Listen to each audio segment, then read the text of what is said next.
Amici ed amiche di Una vita da lontano, bentornati, ben rivisti, ben risentiti.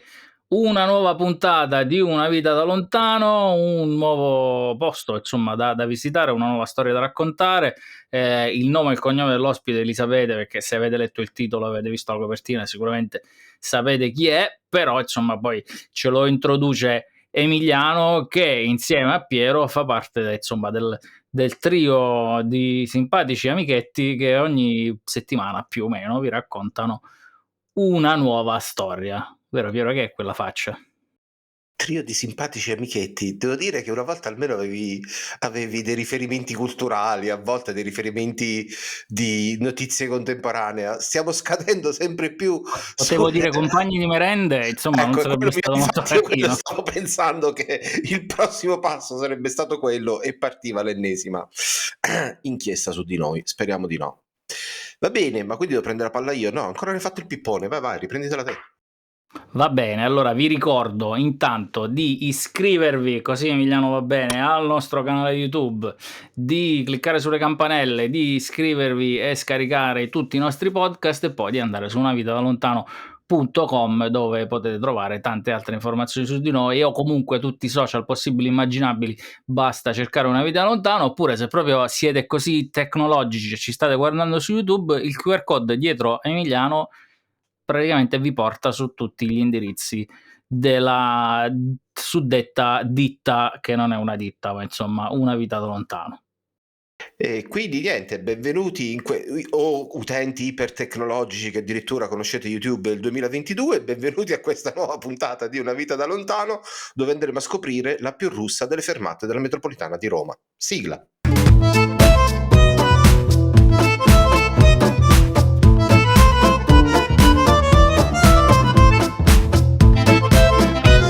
Ciao a tutti da Emiliano, ciao Raffaele, ciao Piero. Diamo il benvenuto al nostro ospite che finora insomma ha tenuto botta, è rimasto lì, non ha chiuso. Coraggio. Perché poteva benissimo andarsene in questa fase. Benvenuto a Simone Di Giacomo, benvenuto da Cipro.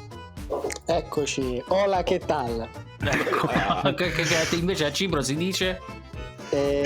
Sono le 20:31 e calispera, che è buonasera. Sì. Buonasera, calispera. Allora, nella nostra collezione di piccoli paesi aggiungiamo anche Cipro, solo perché è un'isola ed non è diciamo un'estensione grande, e un paese che conosciamo assolutamente poco, quindi speriamo che con l'intermediazione di Simone qualcosa riusciremo a capirla di più. Allora, io volevo solo dire in partenza che questa è la nostra 82esima puntata e diamo il numero progressivo al nostro 78esimo ospite, quindi 78, tu sei 78.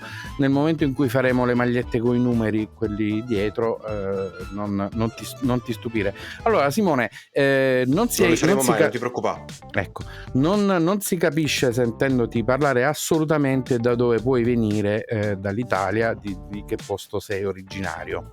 Fermata Cipro, metro A. Dove sta la fermata Cipro? Dov'è? In che zona della città? Metro A. Roma Nord? No. No, è San Roma, Pietro, diciamo, no, sì, più o meno, quadrante, sì, San Pietro, Vaticano. Fermata treno è Aurelio. Ok, sì. Quindi tutte le informazioni. Se qualcuno casualmente non avesse capito, parliamo di Roma, città italiana, capitale, no? Al centro del mondo. Da lì ovviamente tu sei partito e sei arrivato fino a Cipro, ma fuori onda, insomma, un po' brevemente hai fatto un recap del tuo essere espatriato molto veloce, e questa storia è insomma molto lunga e articolata, però io sono curioso di sapere come hai maturato la prima decisione di andare all'estero e che esperienza è stata. Allora, guarda, la prima esperienza è stata diciamo proprio professionale, è stata in Irlanda, Dublino, ed era il 2011. e ho cominciato in Ryanair facendo sales, marketing, PR per un paio di paesi: Italia, Cipro, era scritto nel destino, Grecia, Romania, Croazia e basta. Tutti molto omogenei. Ricordiamo, Ryanair è la nostra compagnia di autobus preferita, nonché di quella di tutti gli espatriati d'Europa, perché grazie all'esplosione delle low cost c'è stata tantissima gente che si è potuta spostare anche per i motivi più futili nel periodo in cui c'erano i biglietti a 1 centesimo. Io mi ricordo che era un periodo iniziale, si compravano biglietti per diciamo così, gli 8 mesi successivi, anche se non magari ti riusciva di viaggiare, perché intanto l'avevi comprato poi a 1 centesimo, chi se ne fa. Ecco, ricordiamo a Ryanair che se ci vuole sponsorizzare, unavitalontano.com, e poi insomma si mette in contatto con noi. Mettiamo lo /Ryanair, subito il codice immediato, codice sconto Una Vita da Lontano. Ecco, sì, io nel frattempo ho fatto il questionarietto alla fine del viaggio, quello in cui vi sono venuto a trovare, perché c'è un premio se riempi il questionarietto, quindi da queste cose un po' bislacche. Ti farò un commento volante, ti piacesse, ne ho riempiti decine di quelli. Non ha mai fatto niente. Vabbè, visto che Ryanair non poteva che essere volante. Tornando alla tua prima esperienza, eri stato all'estero prima di trasferirti per lavorare, no? Come viaggiatore, come turista, come studente? Anche. Sì. Anche. E nel momento in cui sei arrivato in Irlanda per lavorare, intanto cosa ti ha spinto a decidere di andare a lavorare all'estero? Ma allora, guarda, diciamo che il pallino dell'estero ce l'ho sempre avuto, no? Quindi per usare un paragone calcistico, volevo giocare la Champions League. Ecco, cosa che la Roma non gioca da quanti... Vabbè, adesso dai Rafa, mettiamo il dito nella piaga. Esatto, bravo. E per cui, diciamo, la motivazione era lavorare in un ambiente internazionale, lo scambio delle culture, insomma, una vita da lontano, non a caso. E questo primo impatto lavorativo dell'esperienza di Dublino, che diciamo così, ne abbiamo parlato tante volte con tanti ospiti, perché ovviamente Raffaele a Cork, abbiamo avuto tantissimi ospiti irlandesi, irlandiani e irlandandi. Scusa, noi di Cork diciamo corchegni. Ecco. Poi dipende dal quartiere, che ci sono anche i corcari. Comunque com'è stato l'impatto non solo con l'Irlanda, che è un paese diciamo così, che è meta di tanti italiani per andare a lavorare, lo è stato nel tempo. Il primo approccio col paese come ti ha trattato? Ma guarda, allora, in una parola, stupefacente, ma non nel senso delle droghe, ma proprio nel senso che sono salito sul taxi fuori all'aeroporto di Dublino, che anche Rafa conosce molto bene, e il tassista comincia a parlarmi, e io ovviamente, avendo fatto da studente 5 mesi a San Diego, non ho capito assolutamente nulla. Perché diciamo, l'espatriato sa che l'inglese dublinese è uno, il californiano è un altro, l'australiano è un'altra storia. Francamente il più proprio challenging per me è stato quello di Glasgow, perché la manager della mia manager a Ryanair infatti era di Glasgow, e ci ho messo 6 mesi per capire quello che diceva. Glaswegian. Quindi è ancora più complicato, insomma. Esatto, per dirla alla irlandese, lovely. E fortunatamente non ti è capitato il manager sudafricano, fidati. Ma guarda, scusa Raffa, ti ricordi in Apple c'avevamo il rugbista sudafricano, come si chiamava quello? Non lo so, ma abbiamo avuto anche un manager scozzese. Il problema è sempre quello che poi uno impara a scuola un certo inglese, magari va a fare dei corsi o delle lezioni, che ne so, ti mandano a Oxford o a Cambridge, dove comunque si parla quell'inglese istituzionale, mettiamola così, e poi dopo quando arrivi nei posti dove l'accento è un pochino diverso diventa un po' più complicato. Io e Piero la prima esperienza irlandese l'abbiamo avuta a Limerick e grande orgoglio del sottoscritto quando in palestra due locals parlavano tra di loro e uno gli ha detto all'altro excuse me, can you repeat? E allora ho detto tra me stesso, per fortuna non si capiscono nemmeno tra di loro, perché a questo punto è chiaro che non è un problema solo mio.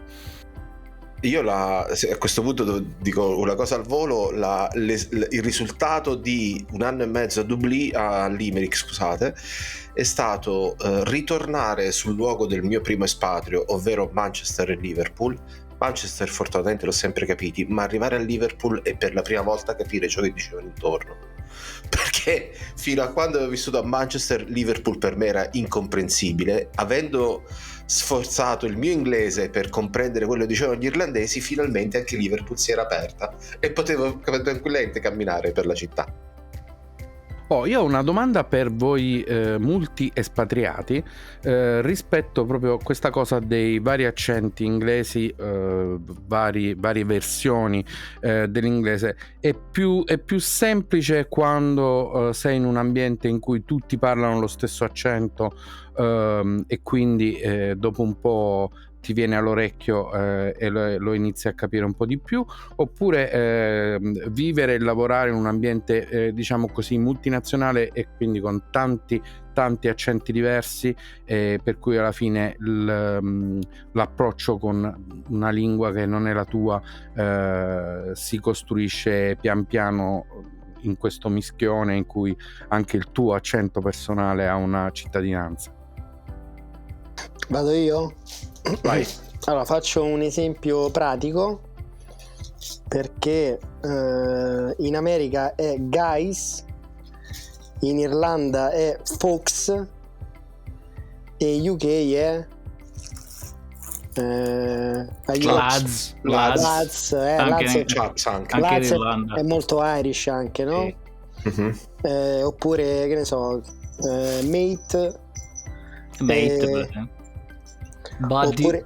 oppure buddy, oppure dude.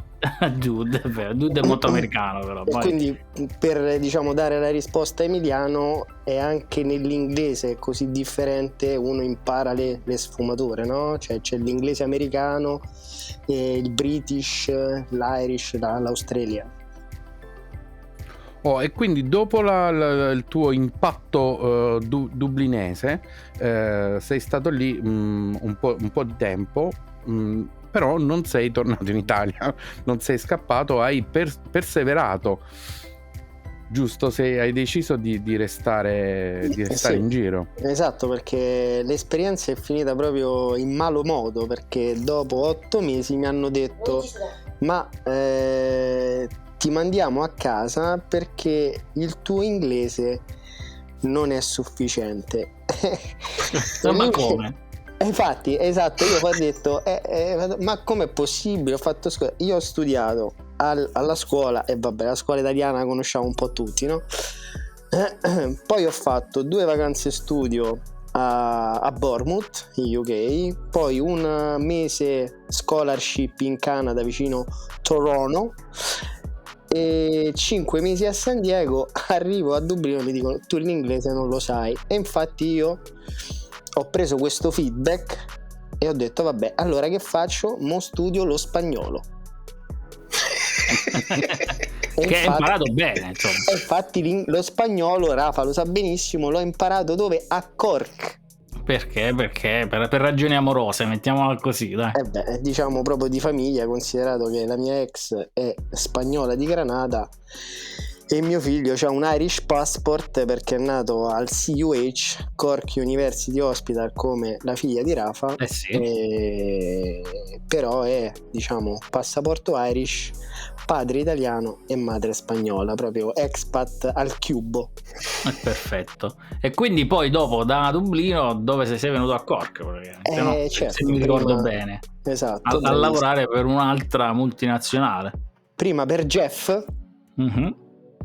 Jeff Bezos, quindi Amazon, un annetto, proprio un anno, e Sì. poi ho fatto una bella intervista con Lucy Roche. Ecco, nomi e cognomi per cortesia. Ah, vabbè, Lucy Roche di Monterotondo, dai. Ecco. Lucia Rock. Salutiamo Esatto. Lucy, una carissima amica. Esatto, che tu conosci molto bene. E poi dopo Jeff c'è stato Tio, perché io in Ecco. spagnolo l'ho sempre chiamato Tio Tim, cioè Tio Tim Cook, quindi Apple, 5 anni. Senti una cosa, ma con questo diciamo così feedback negativo sul tuo inglese, come hai approcciato la ricerca del lavoro successivo dopo Ryanair lì in Irlanda? Ti ha buttato giù o semplicemente ti ha fatto capire che insomma le cose erano così un po' più complicate? Ma guarda, allora ti rispondo proprio con franchezza, perché in quel momento ovviamente spesso, e lo capisco, quando uno rimane senza lavoro, cioè tu ti ritrovi in mezzo a una strada, no? Poi chiaramente all'epoca ancora ero single, non c'avevo famiglia, e quindi per certe cose la vivi un po' più alla leggera, no? Però cioè, mi sono guardato nello specchio e mi sono detto vabbè, è andata così, adesso sono tra virgolette un uomo libero, free man, e mi sono dato un po' di tempo per rimettere a posto le idee. Ho cominciato veramente a studiare lo spagnolo, perché per me l'inglese era comunque forte. Sicuramente poteva essere ancora più forte, perché giustamente non sapevo che l'inglese Scottish era veramente mission impossible, e ho detto partiamo con lo spagnolo e ripartiamo per l'Irlanda, perché sono stato 4-5 mesi a Roma e poi mi sono trasferito a Cork, che in realtà c'ho sempre un po' avuto un rapporto conflittuale, perché Cork, diciamo, esteticamente, e lo sanno bene anche insomma Rafa e Piero, non è proprio tutta sta grande città dal design italiano. Vabbè, non è, sì, non è, ma nel genere secondo me nessuna città irlandese, no? Adesso Dublino perché è la capitale, ma insomma, però è la città, cioè per me è una, tra virgolette, terza casa, perché comunque mio figlio è nato là, ci ho vissuto 6 anni, per me Apple è una famiglia, ma nel vero senso della parola, e lo dico con i brividi, perché in questo momento c'ho i brividi, perché là ho conosciuto, cioè, a parte Rafa, tanti altri ragazzi spagnoli, rumeni, italiani, cioè sudafricani, veramente pure quello è, cioè quel posto lì, quella società lì è l'ombelico del mondo, come è l'ombelico del mondo Cipro in questo momento dove sto. Senti, una curiosità, nel momento in cui ti sei trovato ad avere questa pausa, anch'io ho passato 2 pause italiane durante i 16 anni oramai di vita all'estero, e ti è balenata l'idea di cercare da un'altra parte che non fosse l'Irlanda, o addirittura un mezzo pensiero, vedo se si trova qualcosa in Italia? Allora, altre parti sì, perché dopo l'esperienza di Cork, diciamo, mi sono trasferito in Spagna, a Marbella, quindi Andalusia, quindi provincia di Malaga, che anche lì è, diciamo, un posto estremamente internazionale, perché per me Marbella è Spagna, ma non è Spagna, perché ci sono gli arabi, i russi, i nordics, i napoletani, anche i romani, per cui sì, e poi ecco ho proseguito anche per altre tappe, e di ritornare in Italia, francamente, cioè solo per fare le vacanze. No, io dicevo proprio nel momento della pausa tra, Sì. hai detto che avevi vissuto circa 4 mesi tra Dublino, proprio perché quando uno rientra in Italia c'è sempre, come dire, ogni tanto, almeno ho visto sia per esperienza personale che per chi mi ha raccontato di pause, che c'è sempre un minimo di pressione esterna, il tipo vabbè, ma ormai sei tornato, alla fine potresti vedere qua, ok, sì, forse adesso vedo qui. Allora diciamo che quando faccio quando ho fatto le pause, ne ho fatte più di una, ovviamente torno, come si dice a Milano, da mamma. E quindi per me, cioè, ovviamente parliamo di Roma, Certo. per cui, cioè, lì c'ho casa dei miei, casa mia, insomma, e quindi spesso è stato un rifugio, no? Perché Però poi l'idea di trovarci lavoro, insomma, non ti è mai venuta? ma guarda, Rafa, fammi un'altra domanda, dai. No, poi soprattutto Roma non è riuscita a tarparti le ali, nel senso a bloccarti definitivamente con nulla sostanzialmente, se non un minimello, ovviamente gli affetti me lo immagino, però poi sei tornato sulla strada, diciamo, on the road, perché c'era una spinta che ormai ti aveva lanciato. Secondo me, a me questa cosa che ti hanno detto che il tuo inglese non era sufficiente, più che essere un feedback negativo, tu te lo sei annodato, proprio ci hai fatto un nodo e hai detto sì, vi faccio vedere. Mai provocato e molte magno. Che poi detta da Ryanair, capito? Cioè, adesso io dico, io non so quanti di voi hanno viaggiato su Ryanair dagli inizi, dico, dei nostri ascoltatori, ma noi che ci siamo capitati anche nei veri primissimi anni, ma pure gli irlandesi che assumevano, non si capivano tra di loro, non si capiva una di quello che dicevano degli annunci. E come può Ryanair dire a qualcuno non sa parlare inglese? Ma te sei visto? Senti, invece dopo l'Irlanda sei andato, sì, abbiamo detto, a Malaga, tra l'altro a lavorare per un'azienda nordica, se mi ricordo bene, una roba così. Allora, aspetta, no, l'azienda era maltese. Ah, ok. Perché era un'azienda di gaming con sede head office, come dicono a Malta, di San Julian, però c'aveva un distaccamento a Marbella, provincia di Malaga. Allora ho capito qual è. Che gli inglesi chiamano Marbs. Ok, che è la stessa per quella cui lavora Piero. No, adesso assolutamente no. E quindi ho un amico che lavora lì in questo momento. Invece poi da lì sei rimasto relativamente poco, se mi ricordo bene. Poi insomma scusa, anche là, perché ovviamente mi hanno mandato proprio, cioè, vedi dannà. In senso nordico hanno detto tu da qui Andersen. Esatto, sì. E il feedback lì qual è stato adesso, perché era per dirla. Ma guarda, anche là, perché poi dicono no, sai, l'Italia, no, sai, fai lo stage, poi fai curriculum, però proprio non prendi una lira, no? E invece all'estero, ma de carci ne ho presi tanti, ma tanti, perché lì è stato divertente, perché ovviamente ero in probation period e quindi dopo 2 mesi di prova mi hanno detto ma guarda, non stai performando, e quindi non vai bene. Sì, ho capito, non vai bene, però se poi io ero il manager di un dipartimento di 7-8 persone e ce n'era un altro che ne gestiva altre 8 e decidono di mergiare, unire, fondere i 2 dipartimenti, avete bisogno di un manager solo, e siccome quell'altro sta là già da 5 anni, chi fanno fuori è l'ultimo arrivato.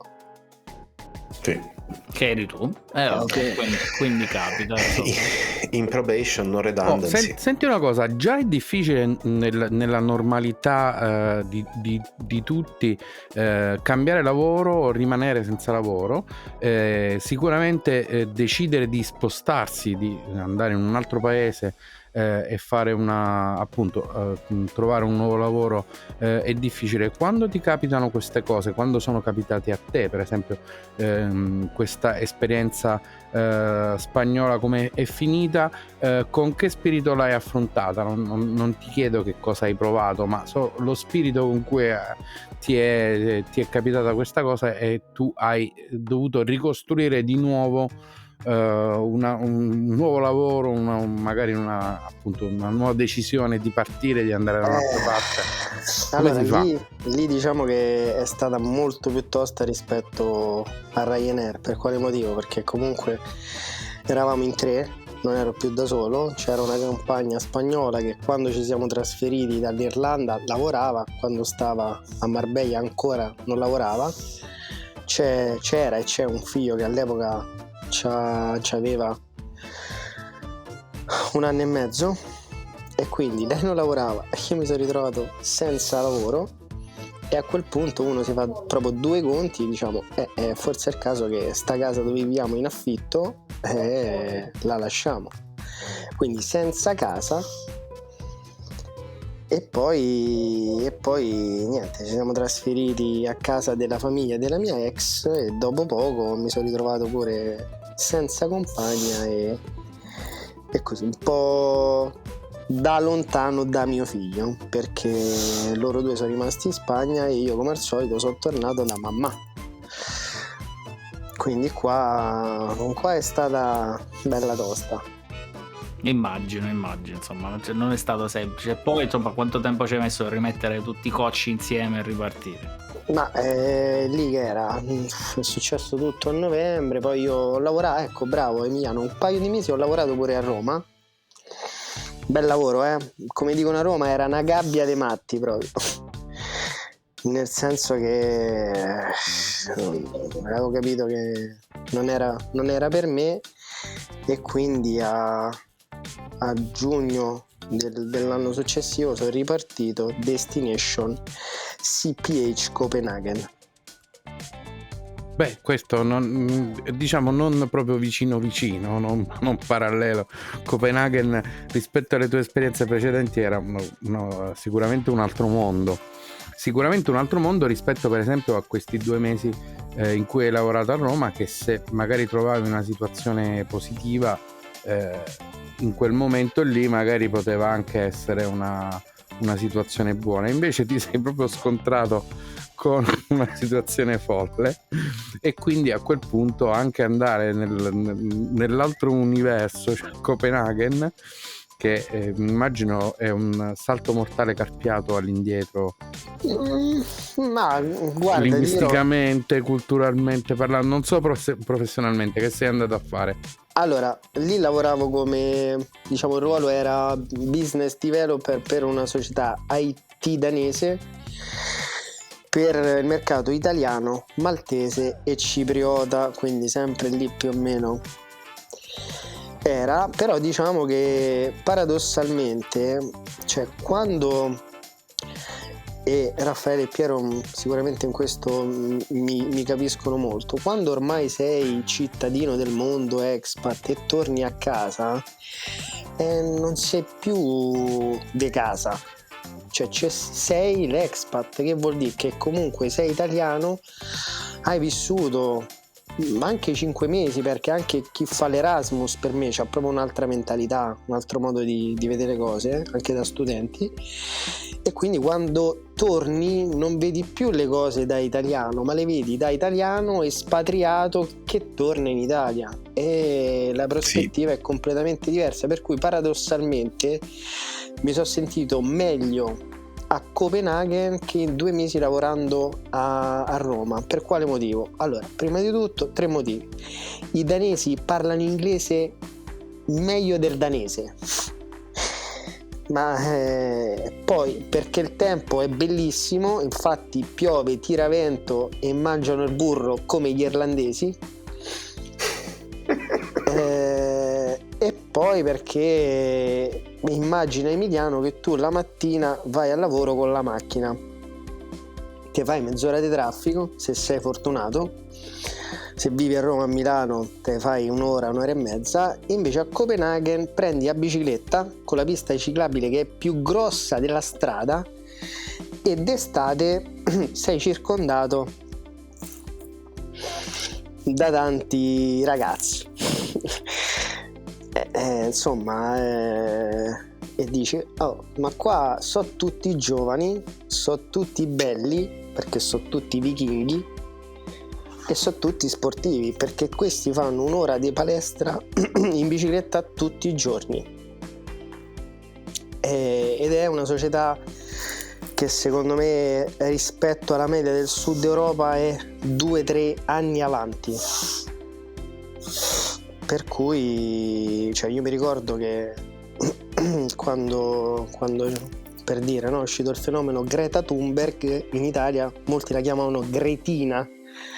Sì. Però poi dopo guarda cioè anche non lo so quello che è successo dov'era in Veneto, no? Che è cascato un pezzo di non mi ricordo che era roccia, insomma, e quello è riscaldamento globale, ragazzi, quindi lei era avanti.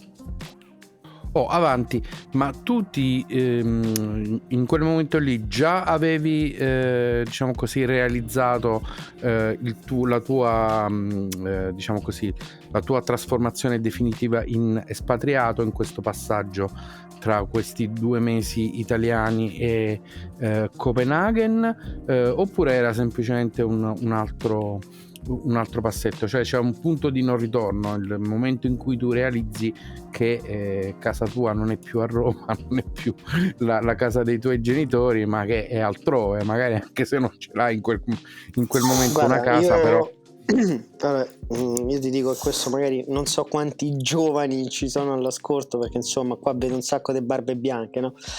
E capelli bianchi. Però ecco, io sono tra virgolette uscito di casa tardi perché avevo 30 anni, nel senso che non ho mai fatto l'Erasmus, l'avrei sempre voluto fare, però ho detto vabbè, che cosa posso fare? Vado a studiare all'estero. E c'avevo 30 anni perché comunque avevo già 3 anni e mezzo di esperienza lavorativa in un'agenzia di comunicazioni a Roma.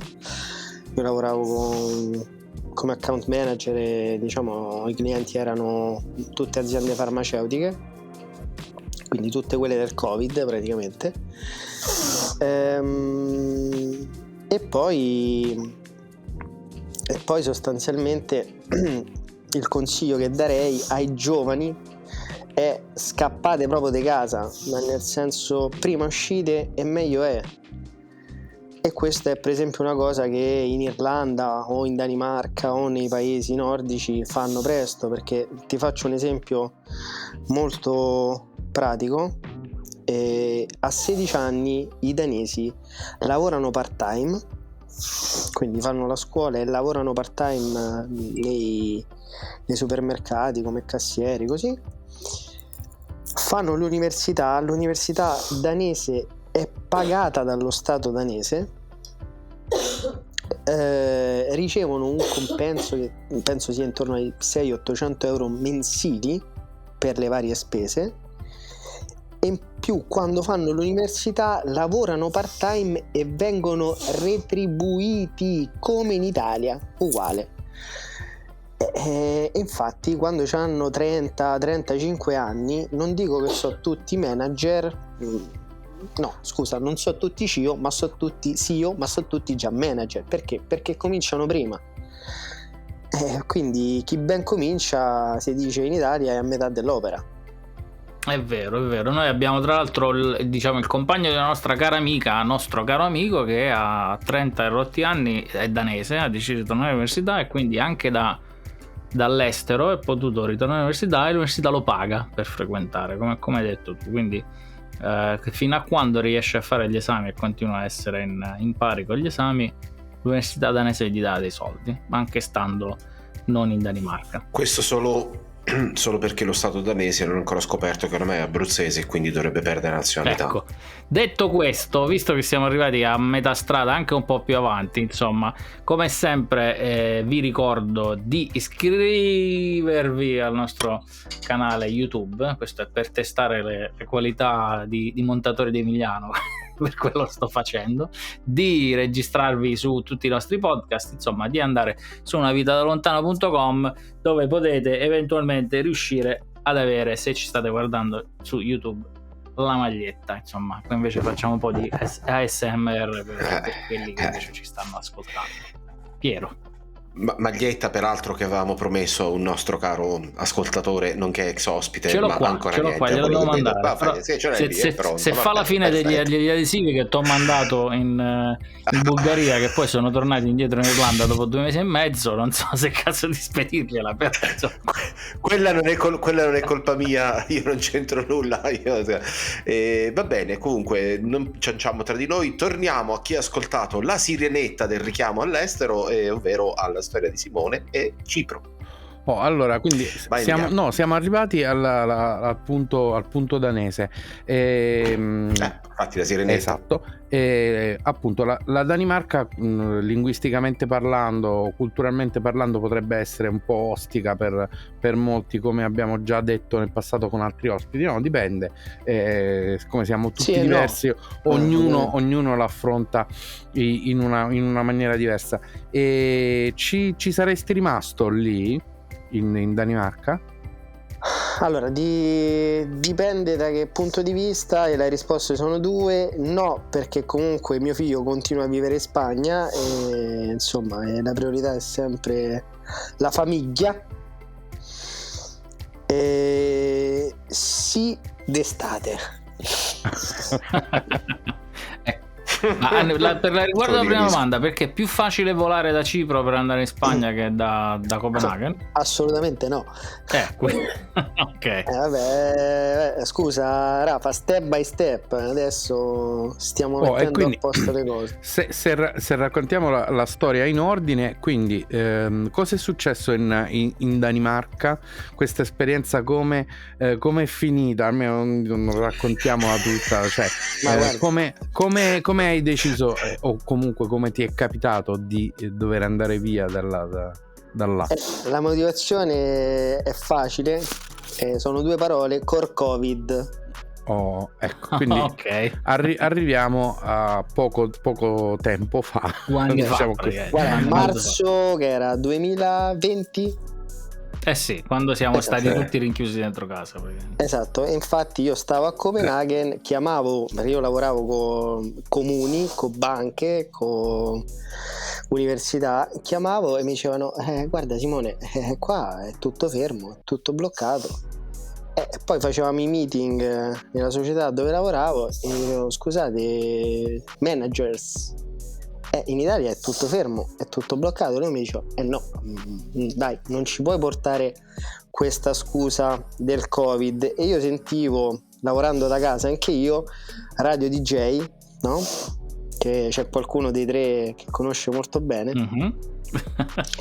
E c'erano Linus e Nicola, un DJ Chiama Italia, che dicevano: ragazzi, qua non c'è manca la pubblicità. Cioè, questi facevano 2 ore di programma la mattina dalle 10 a mezzogiorno, senza pubblicità, perché non c'era nessuno che investiva, perché era tutto bloccato, perché giustamente la gente che fa c'ha paura, e quindi che fai quando c'è? Ti blocchi. E infatti poi dopo un paio di settimane, cioè fine del primo quarter, quindi fine marzo, fanno un bel meeting, fanno un video messaggio del CEO danese che dice: signori, purtroppo dobbiamo mandare a casa 70 persone causa Covid. Ho fatto: ma scusate, quando dicevo io che c'è stava il Covid non andava bene, e quando dite voi va bene. E allora vabbè, che fai? Torni un'altra volta a casa da mamma. E ricomincia il romanzo. Sembra un po', che ne so, che poi sei riuscito a partire, perché magari è stato pure un momento abbastanza complicato, nel senso che quando è finita quell'esperienza lavorativa per poi tornare è stato un momento che magari manco si viaggiava. L'hai fatto tramite consolato? No, io diciamo ho fatto tutto tramite me stesso, perché io durante il Covid non ho mai smesso di viaggiare, perché c'è un figlio che vive in Spagna e quindi chiaramente il fine giustifica i mezzi, o fai quello che devi fare. Quindi da là sono tornato a Roma, poi d'estate andavo a Malaga da Roma,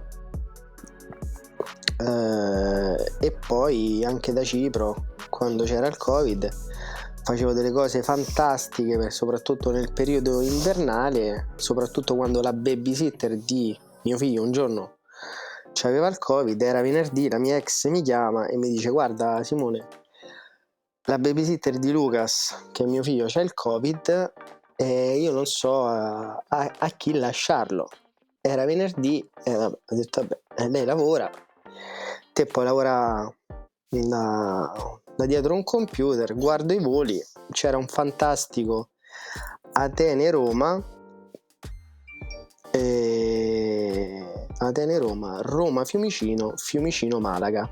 Quindi mi sono sparato 3 aerei, un'ora da Limassol, diciamo di macchina, fino all'aeroporto che è Larnaca, quindi Larnaca, Atene, Fiumicino, Malaga, e altre 2 ore in macchina così per completare il tragitto, Fino a Granada. Per cui in 22 ore da Limassol, Cipro, ero a bussare alla porta di casa della mia ex e ho passato con mio figlio 3-4 settimane più o meno In Spagna.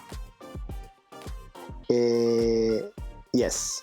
Vabbè, insomma, mica male, dai. Questo allora, da una parte è stato necessario, dall'altra parte è stato possibile per appunto la possibilità di lavorare da casa, una possibilità che, diciamo così, ha iniziato a prendere piede grazie al Covid, e adesso diciamo così si cerca di capire come utilizzarlo questo strumento, come mantenerlo, come farlo produrre al meglio, come integrarlo nelle varie situazioni. E però ci siamo persi un pezzettino, cioè come ci sei finito a Cipro? Ci sono finito col Covid. Quindi una tappa a Roma, l'ennesima tappa a Roma, a casa, e poi sei ripartito. Come al solito. Poi sono andato un attimo in Spagna un altro po', così per festeggiare i miei 40 anni nel 2020. E sono festeggiati i 40 anni e ho trovato lavoro a Cipro. Come mai, dice Emiliano? Semplice, perché dopo il Covid ho detto perfetto, allora visto che tutti lavorano da casa, ci stanno dei settori che sono in piena crisi, tipo, che ne so, i cinema, e dei settori che invece vanno fortissimo, tipo Bolt, Globo e le Forex, che vuol dire che se stai a casa e non c'è niente da fare, giochi col computer e giochi pure un po' dei sordi, come si dice a Roma. E quindi spieghiamolo un po' meglio, però dai, che cosa sono le Forex? Le Forex, perché infatti così Forex praticamente significa Foreign exchange. Forex exchange, bravo, hai fatta a crasi, come diceva Christian De Sica. Forex exchange, che sostanzialmente è scambio di valute, ok? Quindi io compro dollari e vendo sterline, ok? Ma Forex significa anche investimenti. Di che tipo? Azioni Amazon, azioni Facebook, ma anche materie prime, oro, argento, piombo, gas, e poi che altro? Indici Mibtel, l'indice della borsa milanese, quello americano, Dow Jones, Nasdaq, quello inglese. Quindi diciamo una varietà di prodotti finanziari per fare speculazioni finanziarie, per produrre ricchezza, profitti, oppure per perdere proprio tutto, dipende Dipende, insomma, come sta succedendo adesso. Questo è un podcast, quindi è senza tempo, ma insomma come sta succedendo adesso per alcuni investitori di criptovalute, insomma, che hanno perso ma anche quelli di nelle Meta non ultime si stanno ore, messi insomma, benissimo. soldi. Bravo, Rafa, me l'ho Dalla dimenticato mano. del fondamentale, quello che va più per la maggiore, sì, si dice, sì. Che sono le criptovalute, quindi Bitcoin, Ethereum, Stellar, come si chiama? Dogecoin, tutta sta monnezza qua. No, scusa, Bitcoin e Ethereum sono roba seria, Sì, il resto è un pochino più una giungla, il resto lascia il tempo che trova, diciamo. Siamo politically correct. ecco. E quindi sei partito, hai trovato questo lavoro, questa azienda è stata è la stessa per la quale lavori adesso, oppure ne è cambiata anche lì un altro? Guarda, ovviamente no, che pensi non sta nello stesso posto no, ne ho cambiate 3, pensa, 3. E la prima perché allora, diciamo, spero di non prendere querele, ma diciamo che non possiamo anche non fare il nome, insomma. no, ma il nome non lo faccio. Però diciamo che la gestione così è un po' alla francese, alla sans façon, no? Un po' così.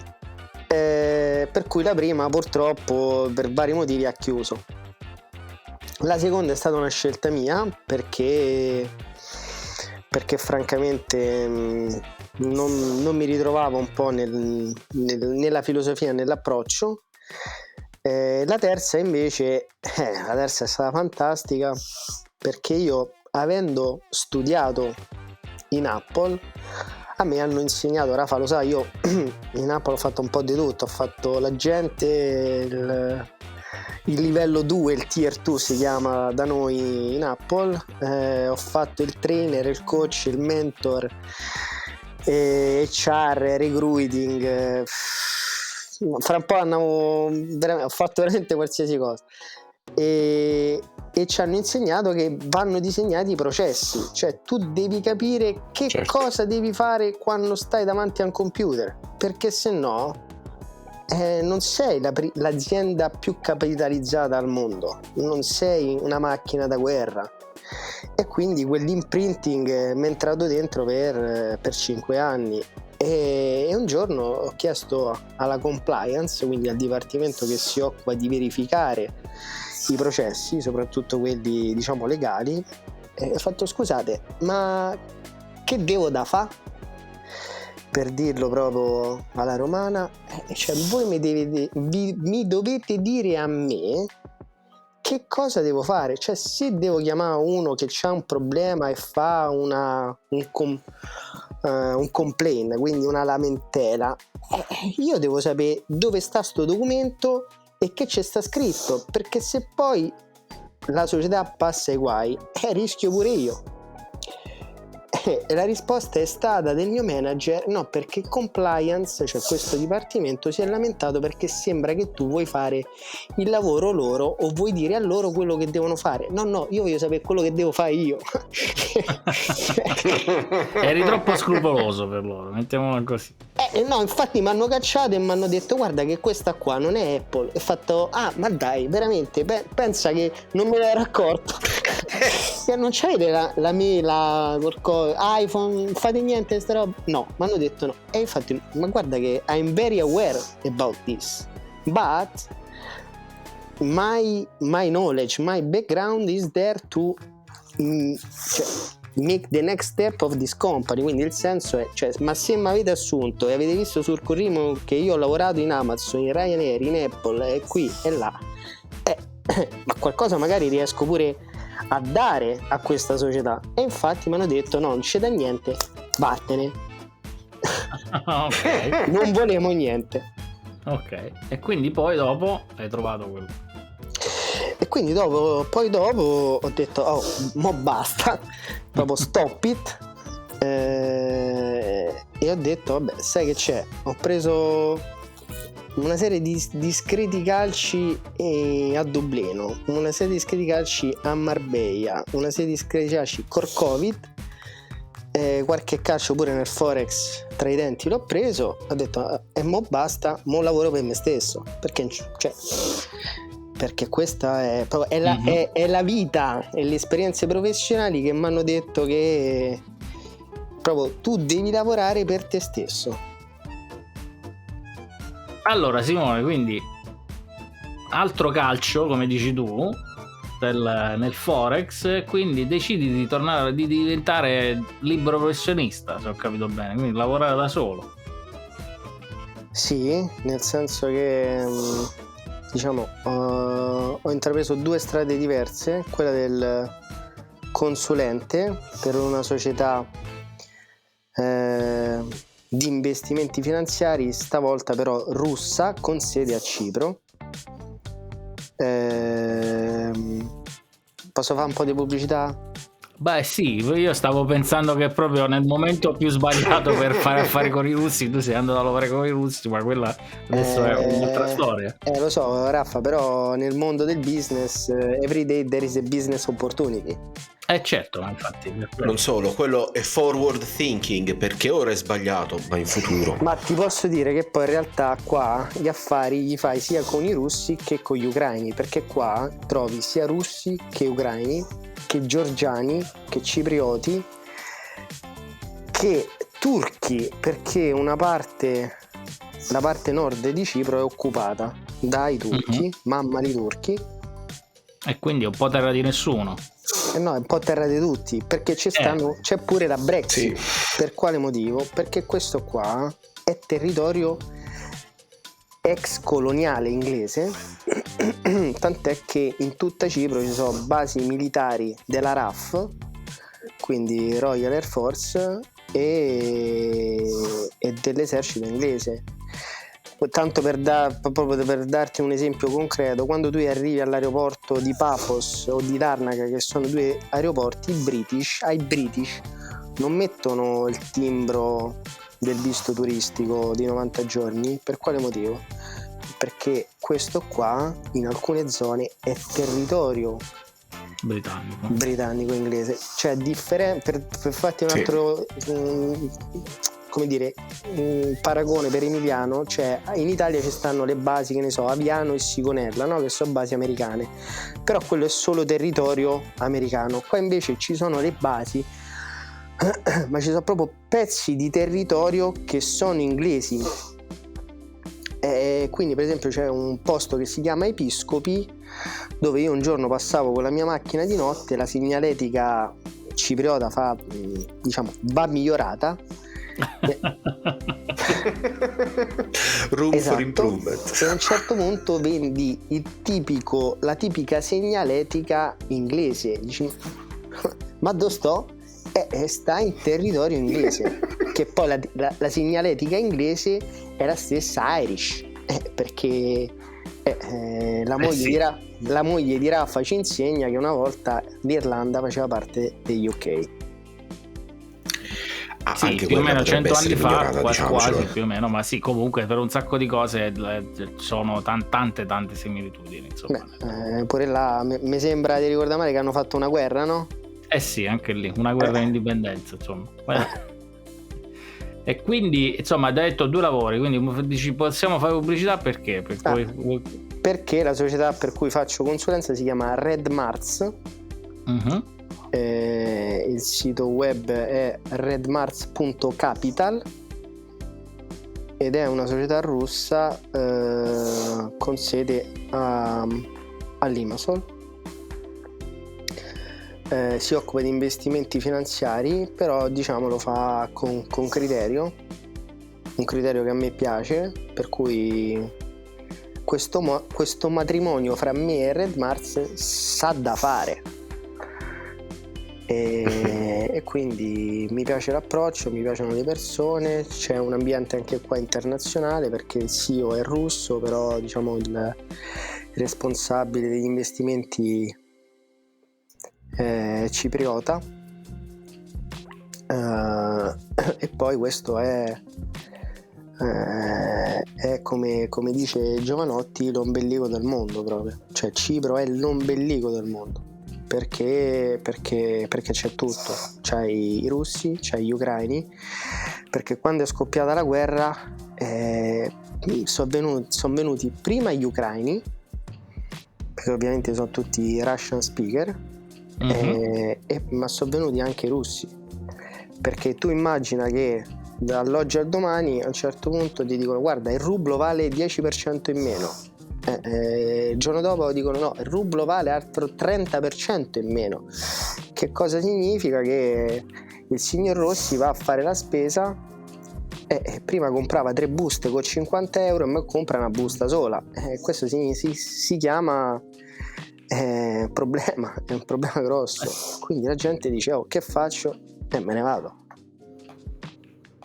Quindi sposta tutti i suoi asset, i suoi capitali in un posto dove l'inflazione è un pochino meglio, insomma, considerando però anche Cipro adesso, piccola lezione di storia, ha avuto un grosso problema di inflazione 3 o 4 anni fa, insomma, poco prima c'è avuto un grosso problema perché nel 2013 esattamente come dice Piero, a livello bancario chi aveva più di 100.000 euro era salvo, chi aveva 1 milione di euro era salvo fino a 100.000, cioè significa che gli altri 900 au revoir, come dicono i francesi, si è pappati lo Stato cipriota che rispondeva come dire, alle direttive europee, perché comunque Cipro è comunità europea, ma è Brexit, ma è Turchia, ma è Russia, ma è Ucraina, e poi ci sono le comunità siriane, perché la Siria sta qua dietro, ci stanno un sacco di investitori israeliani di Tel Aviv, perché il volo Paphos-Tel Aviv è 35 minuti, quindi l'aereo fa tempo a fare così che già fa così. Sì. E per quello che è l'ombelico del mondo, perché qua c'è a mezz'ora Giordania, Libano, Siria, Egitto, a 3 ore c'è l'Italia, poi c'è la Grecia, c'è Malta. Quindi una vera porta sul mondo, insomma. Vedi, non ci avevo pensato a passare per Cipro ora che faccio il Capodanno in Giordania. Avevo un'idea. Ho voluto farlo. Quando vuoi, Piero, mi chiami e c'è Simone Mr. DJ che è la mia anima. Simone Mr. DJ Events. Che cosa facciamo qua? Facciamo events, facciamo eventi, party, yacht, facciamo water sport, water fun, organizziamo incentive, facciamo tutto. Come si dice in curva sud, sì. Raffa, non c'è problema. Ecco, perché quello è... Senti, fondamentale invece adesso dopo curva sud, quindi dopo tutto questo tempo a Cipro, sei Omonia Nicosia o Apollon Limassol? So da Roma, Piero. No, stavo a scherzare. Quando si va in un paese bisogna assolutamente scegliere un punto di riferimento locale. Guarda, fino adesso ho visto solo 2 settimane fa Nicosia contro Manchester United, perché ho detto c'è sta il pallone d'oro a Nicosia. E quindi sei andato a vedere Ronaldo? No, l'ho visto da uno schermo di una di queste, come si chiamano, Snai, betting. E tra l'altro Nicosia quasi pareggiava, perché ha vinto il Manchester, ma ha vinto 3-2, ma ha rischiato. L'Omonia è una squadra di storia antichissima. Ma dove gioca? Gioca nel campionato cipriota o gioca in prestito nel campionato greco? Cioè solo il campionato locale? No, hanno il campionato cipriota, sì. Infatti tanto l'Apollon, che è la squadra che ha fatto un paio d'anni la Champions League negli ultimi dietri, come l'Omonia, che era quella storica, erano sempre in rappresentanza di Cipro, non vanno in rappresentanza con la Grecia, credo non abbia alcuna relazione dal punto di vista sportivo. Quindi abbiamo, diciamo così, siamo scaduti nella fine della puntata con il calcio questa volta, non con il cibo. Vedi, Piero, si è anche rimesso la maglia della Juve dopo 4 vittorie consecutive. Come facciamo di solito? No, io l'ho rimessa perché la rimetto a giro. Non mi vergogno né quando vinciamo né quando perdiamo della squadra che tifo. Vabbè, quindi chiudiamo questa parentesi pallonara. Hai detto proprio in finale questa cosa dell'organizzazione di eventi, ovviamente essendo un'isola e essendo un'isola così appunto particolare, con degli incroci e degli incastri particolari, ma come ti è venuto, l'ultima curiosità è come ti è venuto in mente di organizzare eventi? Che cosa che cosa c'è? Hai voluto cambiare completamente scenario?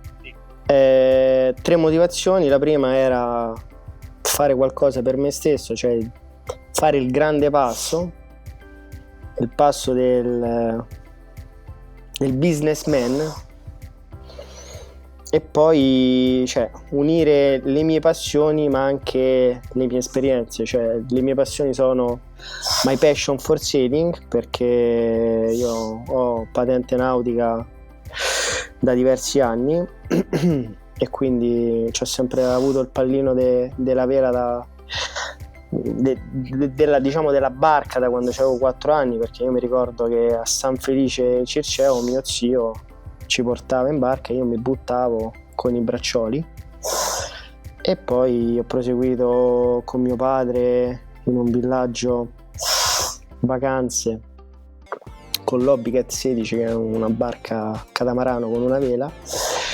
fino a 2 settimane fa in cui mi sono comprato il mio primo motoschifo. Quindi Ecco. perché poi paradossalmente a me un po' il motore, cioè la barca motore, mi fa un po' schifo, perché io sono sempre stato velista.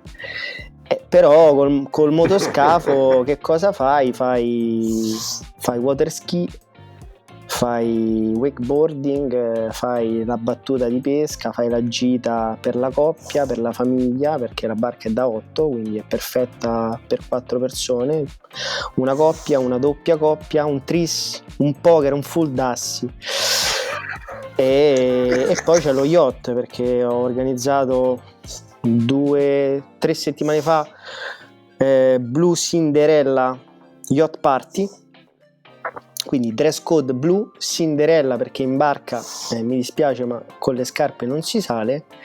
L'evento cominciava alle 6 della sera e finiva a mezzanotte, perché a mezzanotte Cinderella prende le scarpe, anzi una, e va home. Yacht Party è facile, si capisce. E la settimana scorsa ho organizzato Sun Fun Boat Party, quindi sun perché era di giorno, c'era il sole, fun perché ovviamente c'è un sacco di fan, no, ma de che di divertimento, c'è di divertimento, e boat perché era una grande barca, e party perché siamo partiti alla volta di Acrotiri, che è vicino Lady Smile, che è una spiaggia lunga 1 miglio, Lady Smile, e che tra l'altro è vicino alla base inglese, che era quella che dicevamo prima della RAF, e c'è una piccola spiaggia che si chiama Acrotiri, dove abbiamo fatto il bagno esattamente 1 settimana fa, e ti dico che si stava proprio, come si dice a Milano, da paura. Quindi donne, è arrivato l'arrotino, no scusate, venite a Cipro, e lo dico per tutti quanti quelli che sono stanchi di pagare ombrelloni e lettini a caro prezzo. Con questa chiudiamo: 2 lettini ed un ombrellone, alta stagione, bassa stagione, media stagione, non fa differenza, 7,50 € tutto incluso, cioè no al pezzo, proprio 2 lettini, un ombrellone, totale 7,50 centesimi di euro. Quindi se volete fare la vacanza, Simone, Mr. DJ, ci vediamo dal 28 marzo. Trovate qui sotto nelle descrizioni tutti i contatti di Simone, quindi poi lì insomma potete tranquillamente cliccare e poi riuscite a contattare Simone. Allora, siamo arrivati in conclusione, abbiamo fatto una puntata un po' alla garibaldina su alcuni argomenti, su alcuni passaggi, però questo è il suo bello.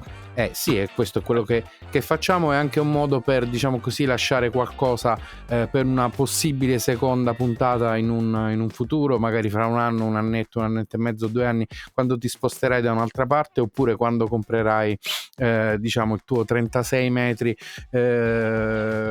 prossimo futuro. Quindi da me sono il primo a salutare, grazie mille Simone di essere stato con noi, è stato interessante come al solito. Abbiamo parlato un pochino poco di Cipro in verità, quindi sicuramente ci dovremo rifare, almeno per questa cosa qui.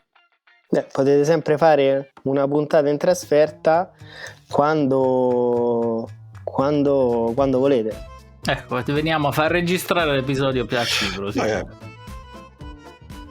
Poi è abbastanza semplice, la fermata dopo Giulio Cesare. Quindi... Sì, guarda, allora chiudo proprio questa rapidissima. C'è gente a Roma che ogni tanto dice: no, ma dove vivi? No, guarda, io vivo a Cipro. Ah, vicino a casa mia, dove sta la metro. Capita, come quella volta che incontrammo un ragazzo all'università a Bologna e questo collega calabrese, presentandosi a quest'arte, dice: da dove vieni? Filadelfia. E l'amico calabrese: ah, provincia di Catanzaro. Se no, invece lui intendeva proprio Filadelfia, quella vera. Piero. Benissimo, quindi in chiusura ringrazio anch'io Simone per la partecipazione e per la divertentissima puntata, e come sempre dedichiamo una frase riguardo al viaggio a uno dei nostri ospiti, in questo caso appunto a Simone, ed è la seguente: è ben difficile in geografia come in morale capire il mondo senza uscire di casa propria, lo disse Voltaire. Ecco, questa era Una vita da lontano, unavitadalontano.com. Iscrivetevi, cliccate, registratevi, scaricate i nostri podcast. È stato un piacere come sempre, ci vediamo la prossima volta. Grazie Emiliano, grazie Piero e grazie soprattutto a Simone. Ciao! Bella Rafa! Ciao!